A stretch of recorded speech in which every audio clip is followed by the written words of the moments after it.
India companies might submit bids for Rivatex East Africa Limited if the government opts to open tendering to dispose of the textile farm.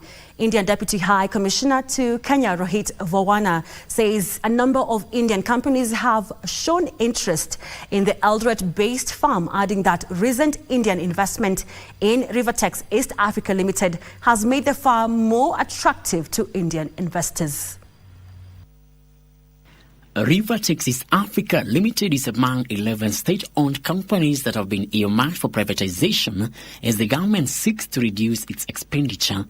The National Treasury released the privatization program with the Eldoret-based company described as loss-making and reliant on government financial support.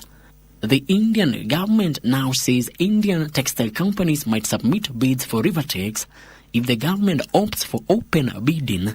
The Indian Deputy High Commissioner to Kenya says Indian companies are best placed to stabilize Rivatex East Africa Limited due to their huge capital base and standing in the global textile industry. One more point I would like to make here is the textile and cotton and apparel industry is one of the largest employment creator in India, and so it can be in Kenya. India provides lots of training and capacity building support to Kenya, and under that capacity building support there are possibilities of getting training, short-term training for executives and technicians in India for this sector as well. We had about 7 operational ginneries this year. 3 new ginneries are coming up. So we have a new ginnery that is being built in Homa Bay in partnership between the private sector and the county government of Homa Bay.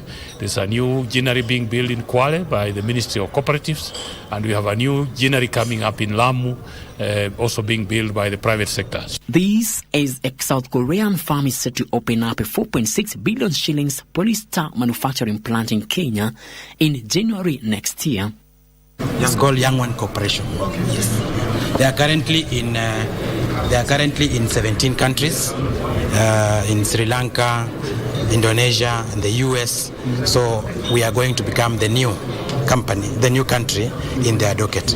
To show up manufacturing activities in the textile industry, the government has set aside 200 million for cotton seed distribution as it plans to increase area under cotton to 140,000 acres next year.